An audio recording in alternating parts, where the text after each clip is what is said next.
there are obviously many faiths in the world, so what is it about being an Anglican that appeals to me? Well, I was born and grew up an Anglican, so there's great habit and heritage in that. But the more the years go by, I think above all the thing I appreciate about Anglicanism is we do try very hard to hold sometimes strongly conflicting views and all sorts of other different views and still hold that in communion with each other, which I think is fundamentally important as we all try to develop our understanding and our knowledge. And that for me is absolutely one of the most powerful things. A number of years ago I was called up out of the blue by somebody who had been reading some of my journalism, and I didn't know this person, and he said to me, may I ask you a question? And I, of course. And he said, I think you're a Christian. And I said, yes, how did you know that? And he said, well, I just sort of sensed that from the way you're writing. And I've been writing about regional economic performance in New Zealand and how communities were responding. And I allowed as to how that was the case. And he said, may I venture one more thought? He said, I think you're an Anglican. And I said, well, how did you guess that? Because I am. And I said, it's because, and he said, it's because you have a tendency in your writing to say, well, on the one hand this, and on the one hand this, but here's a better way to go. And I said, well, I would fully acknowledge that that's a reasonable Anglican trait. The thing I probably value most about being an Anglican is the sense of acceptance within a community. So throughout my life, multiple ups and downs, and always there's been people from the church community who've always supported me and my family, especially when members of my family were unwell and things like that. People would bring us cooked food and that sort of thing. So I think just that immense hospitality that I've received from the Anglican community, and really the sense of I'm accepted and I'm welcome and people are willing to go out on a limb and help me out and just completely unconditionally, I think is just as amazing for me and has been a real big part of me growing up. So I mean, I'd obviously consider that to be the greatest thing that I've gained from being an Anglican. What I value about being an Anglican is the deep sense of our tradition, and that it's a tradition that has flexed in different ways over a long period. So there's a sense that it's mature and resilient, and it's got room for our questions and our struggles and our desire to change, because we have a history of doing all those things as a church together. Yeah. I value the fact that there's a Eucharist that I can participate in every week. I value being able to participate as a lay person in worship and in liturgy. I am a member of an Anglican religious order as a lay person, and I really value that. And one of the principles by which we live is that we pledge to fight against injustice of any kind, and ignorance and pride and prejudice that breed injustice of any kind. To me, that's important. That's really, really important. To me, the heart of the gospel is justice. So that's really important for me as an Anglican. The liturgy of our church is very beautiful, and it's also quite diverse, so there's a lot of different expressions of that, but fundamentally it's a beautiful act that we engage in. And I think our liturgy forms us as people as well. It teaches us a lot. We grow and are nurtured by it, so that's really important. We're also a church that values diversity. So we give people space to do things a little bit differently. We don't all have to be kind of very, very much the same. We're allowed our variations of how we do things. And we also have a huge tradition of scholarship, of theology and biblical studies and church history and all these things. I mean, we've got an intense history to learn from and be resourced by. I have been very fortunate in the Anglican communities that myself and my family have been a part of as I've been growing up. They have been very diverse, very open-minded, and often some of the most diverse and eclectic communities of people that have been in my life. And so I value that, because as a young person growing up, often the communities of people that you move within can be quite self-selecting. You know, the friends that you're with at school are often your friends because they're sort of like you, and you get to university and you're, you know, studying a subject, which means you're around people who are interested in the same things you are. But the church has let me come into close and friendly interaction with people whom I never would have encountered before, but who have taught me a lot. And so that's what I value, is that you never know who is going to walk in those doors, and you never know who is going to be among you in this community. But you all have a commitment to be there together and to be on a journey together. I'm really glad, and especially in my parish, I love having that kind of focus on the youth and the young people, and having a group of really great young people that we just get on so well, and it's so much fun. And I love that about being an Anglican. I love that they are accepting of who I am and who I want to be, and I think it would be a really positive place to raise kids and to have this outlook on life that's like, yes, we love everyone and everyone here is welcome. I value the Anglican Church in all its high points and low points. I've been an Anglican my whole life, and I know that for me it's the most comfortable place to encounter a community committed to Jesus Christ, and that keeps me in there.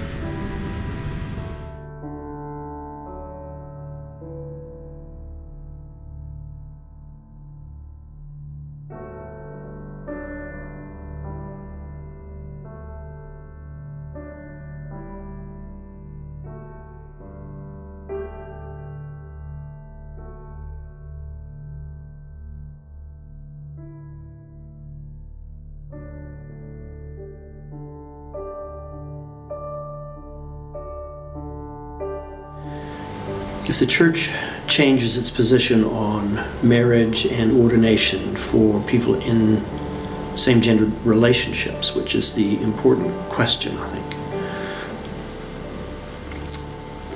I think we might find ourselves set free to a certain extent. We would be able to rejoice with people in a different way, to encourage people in a different way, to accept the gifts and the abilities of people in different ways. I don't know.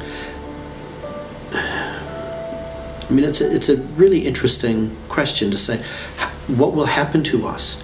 I think we will grow. I think we will benefit. I think we will be blessed by that. I think that in one sense, not a lot would happen. I think we just carry on as we are, because the church has been ordaining gay men for centuries. So in a sense, I don't think a lot changes.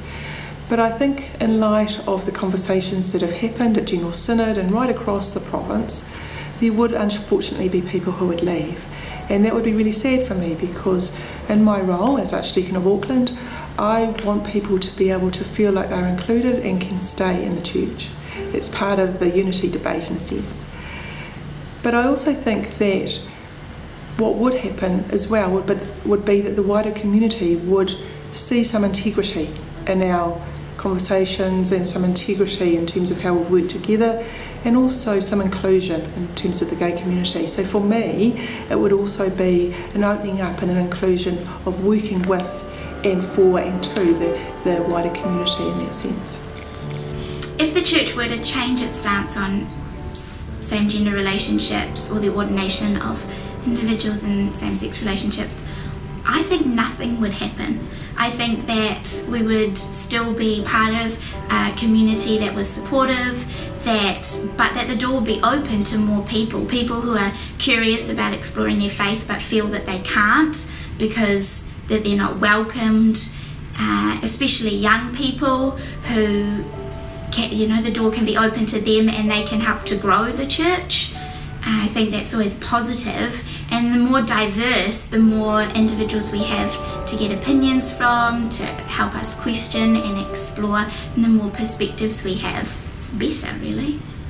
If the church was to change its position on marriage, I think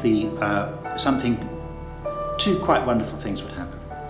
The first one would be that it would take time, but I think we would grow closer together in that. For some people there would still be big adjustments to make, and even of those of us who are believe very strongly in same-gender marriages, we too would need to continue on our journey about being sensitive to and working with people with different views. Over time, I hope that would mean that we would all have a real sense that we're all one in Christ together, rather than being divided by this. And then to me, I think one of some of the things that then flow from that is that our church would become more outward looking, because we've become incredibly inward looking. These very difficult issues consume an enormous amount of our time and energy. I know this might sound odd, but I don't think that a great deal ultimately would change, and I certainly don't think the world's going to end. You know, I remember the debates years and years ago when Fran Wild was introducing the bill to legalise homosexuality in New Zealand. You wouldn't have been born then either, but I was, and I can remember it. And it was, you know, you wouldn't believe some of the arguments that occurred. And it was like somehow the world was going to end when this happened. You know, there would be this huge sort of moral decline in our society, and on it tediously went. And when the law was passed, do you know what changed? In terms of everybody's daily life, hardly anything. But what did change was it gave gay people in our communities an opportunity to actually hold their heads up a bit higher. That would help us. It would give us more integrity in the eyes of our society. I think that people outside the church have a real struggle when they hear us speaking about being loving and inclusive and so on, when we apparently are not. When we say, okay, the blessing of God extends so far, but we can't extend it to there. I think we like to talk about a generous, loving God, but we don't show that when we talk about marriage at the moment. Yeah. I look back on all the years I've been alive and part of the Anglican Church, and I've seen dramatic changes in the way we treat women in terms of ordination, how we respect the values and the culture of Maori people in this country. And so in essence, I find that the Anglican Church has embraced and welcomed change and has been truly transformed. When it comes to the ordination or the blessing of same-sex relationships, I think in most Anglican churches there wouldn't be dire or unexpected consequences that couples or people who are in those churches would just naturally take their place. I think in the short term, if the church changed its stance on some of the issues we've been talking about, there could be a bit of unhappiness or a bit of people struggling to change with that. But in saying that, that's happened, that's not a reason not to progress. That's happened, you know, with women priests and with other movements that we've changed its stance on, and over the long run it hasn't affected us, and I don't see how in the long run this would do anything but be positive for the Anglican Church. Like, people have moved on. I mean, look at any figure. The youth opinion on this matter is a landslide, and the fact that there's just no change is just kind of appalling to me. So I mean, in terms of what will change, nothing, except for we'll have a few people who no longer feel like their lives are less significant than others and will actually be accepted rather than just being sidelined. I think that would be wonderful. Then people who love each other but happen to be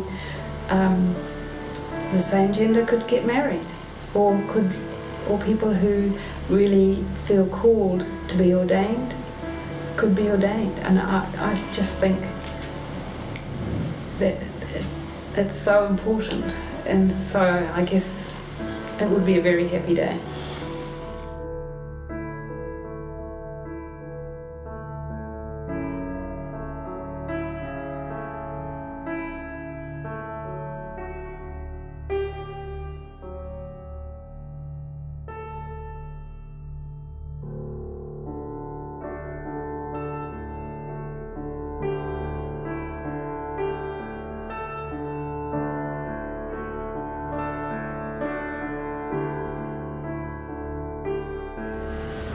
If we made a change, I think we would gain partnership with the gay community, which we've lost. I think we've lost some integrity there. I think we would gain a sense of inclusion and a wider perspective on who we are. We would gain in ourselves that we would know we were being truthful to what we really believe about those people and about the nature of their love. We would also gain from people just being able to know that the Anglican Church treats them fairly. We'd also remove a certain level of hypocrisy from church leaders who themselves hold positions that are far more embracing than church laws allow them to act. The ability to offer that blessing to so many more people, and I don't mean simply gay people, but also their friends, their families, their partners, that the circle just ripples wider and wider. I think there are so many people who feel alienated by the way we are at the moment, and therefore they're alienated from the gospel and they're alienated from the love of God. So I think it's a missional thing. If we want to be able to do mission and be effective in sharing the love of God, we can't put fences around the love of God. I mean, who are we to do that? It doesn't make sense to me. Overall, it would be good for the church. It would put the church in a better light with the wider community. It's not as many people. There are a lot of people out there who will actively avoid. I know people under the queer umbrella who do actively avoid Christianity, and just because there is the stigma of Christians do not accept anything to do with queer people. And I think it is a shame, because I do know some really good people, and I mean, I don't want to call their faiths into question, but if the church was more open, I feel like it could be definitely better for the church in terms of having a wider congregation and just having people who could be of faith. Like, it gives them that opportunity that they don't feel driven away because there isn't that acceptance there. I think we'd gain respect from the community. I think we'd gain heaps of wonderful new clergy. I don't know about heaps, but we'd gain wonderful new clergy. I think we'd probably become a little bit more relevant. I think there's a number of things really. The first thing is that the church would gain a whole lot of, it would gain people coming in to different roles within the church, and they could do so with dignity and pride in who they are, as opposed to trying to pretend they're something they're not. I would also like to think that those who have perhaps felt estranged from the church in recent decades, and who perhaps have drifted away from the church, or have perhaps just sort of bared it silently and in solitude, would start to feel more relaxed within Anglican communities, and again more able to communicate freely, communicate openly, and to know that there is support for that openness. I think we will gain a church that says we actually do value all people in their diversity, that we value families and partnerships of people, that we care about people's lives, and that our institution will then be consistent with that value. We would take the verse, love thy neighbour, and put it to the extremes. We love everybody and we're accepting of everybody, and I think that's a key part of Christianity that I'm quite attached to, and I think that would enable so many more people and families to come to our church and experience the love of God, and it would just open that door.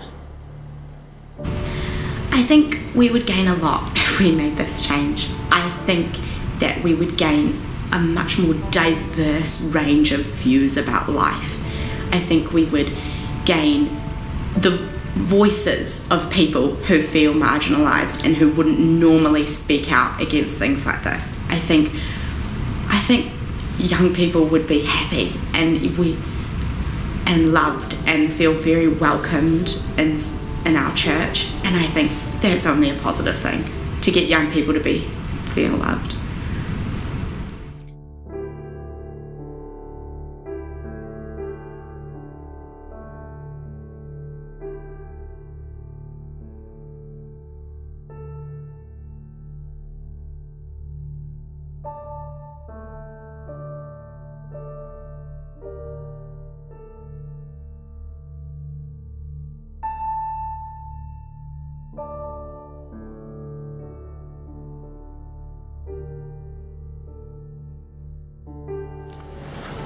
I would first of all like the Anglican Church to be perceived as being the people of God who love one another and who love the world, who model God's love, in other words.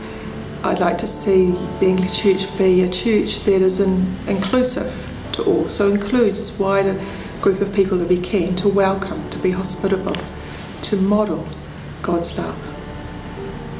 Often it's unfortunate that I find myself having to defend the Anglican Church to a lot of my friends, which is sad as a young person because it's part of who I am and I value it so much.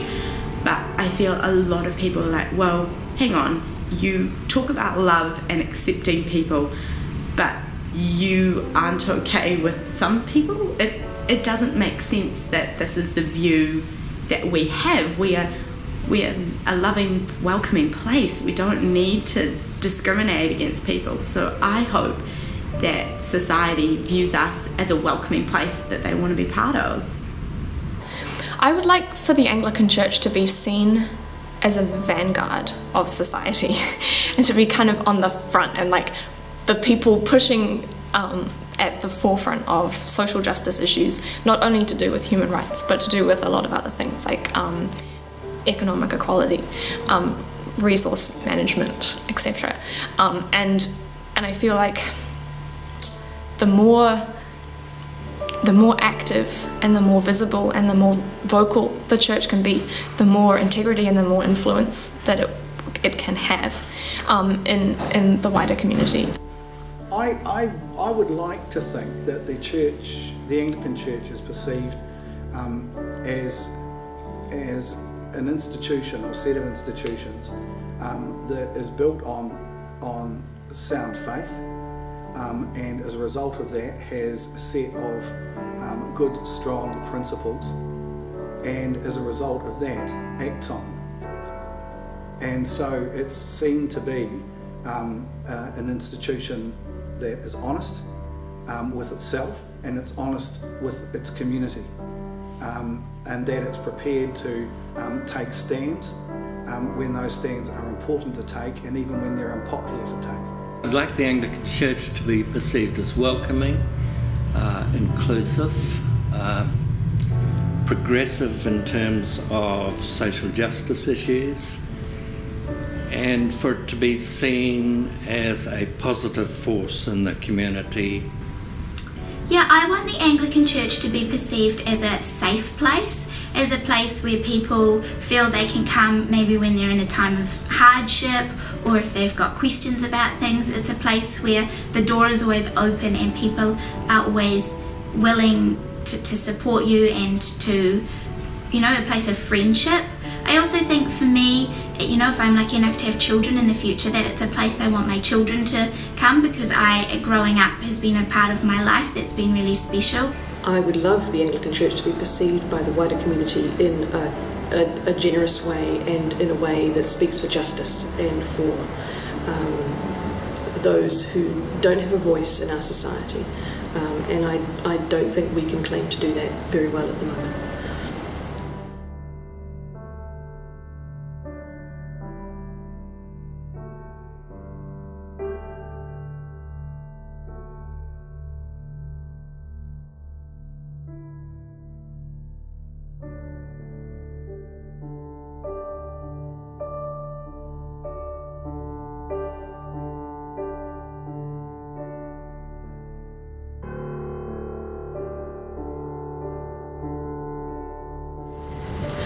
My hopes for the future of the church are that we would find a way to be a broader church, that we would have room for all. Everyone who wants to find out about and experience a sense of the love of God, the grace of God. I think that we've limited ourselves and we've made ourselves small, but we have a huge tradition to share. We have the gospel to share, and I think those things are real gifts for the world around us. But at the moment we don't have the kind of openness to share that, and people see that in us. I don't know if my children will be heterosexual or if they'll be in same-gender relationships, but I hope that whatever their life brings for them, that they can feel that they are so valued and welcomed in the church, and that it's a real place, it's a safe place for them, where you know, they're valued and loved by everyone in their community. Well, my hopes are that we as a church will continue to be careful with all its members, with our differing faith positions, but we will become more confident in proclaiming Jesus Christ and in living true to the gospel, and that we will embrace and encourage people of integrity, of whatever sexual orientation, to take their full and appropriate position in church leadership and in the blessing of same-sex relationships. I hope that the church continues to be a place that supports growth, personal growth, that supports a kind of growth of ideas, and will continue to be a place of conversation about ideas and about the world, and looking both outwards, but also a place where people can look really deeply inwards as well, and share those experiences with one another. I hope that the church continues to evolve with society. I hope that it becomes open and loving and accepting of anybody. My hopes for the future of the church is that we continue to be Christ in the world. That instead of spending lots and lots of time kind of decide on internal business and agenda, that we reach out to the wider community. I went to the United Nations Commission on the Status of Women in March this year in New York, and for me there is a whole diversity of issues that the church needs to work on. For example, poverty. There's a huge amount of poverty in New Zealand, in Aotearoa New Zealand. If we put half the energy that we've put into the debate around the same-gendered relationships into addressing poverty in this country, we would make a huge difference. The violence against women and children, again, that's huge. 1 in 4 women in this country at some stage during their lifetime would have been abused. What is the church saying to those issues? And for me, it's about the church reaching beyond ourselves and reaching those people that are the most vulnerable in society. Church can be an inclusive environment, it can be a welcoming environment, and it is a viable option for people regardless of who you love, regardless of what your personal relationships look like. That it continues to exist and continues to exist as a force for good in the community. That's my hope for the church. I mean, one of my hopes for the future is that I won't have to constantly explain myself as an Anglican as someone who just doesn't hate people in the LGBT community. Like, when people ask me like, oh, are you religious? And I'm like, oh yeah, like, yes, I associate myself as being religious. And then they're like, ah, right, you hate LGBT, don't you? It's hard. It's really hard to associate with the Anglican Church in that sense, because there's just a huge override of people saying that, and that's pretty true as well. Like, I can't deny it. It's like, yep, we have ruling in place that crushes the LGBT community. So I'd really like to be able to hold my head and just be like, yeah, no, I'm part of the Anglican community, and I won't have to be second guessed in my belief system. Let's be the leaders. Let's be out there saying we need to change unjust structures in the church, in society. That's what I want. I dream of. Over the course of these 3 films, you've been listening to different people share their thoughts and feelings on a number of challenging issues. They have shared openly and honestly. You have been listening to Anglicans, some old, some young, some clergy, some lay, and some are members of the LGBT community. The one thing that brought all these people together, other than their shared Anglican identity, is their desire and hope for a church in which everyone belongs.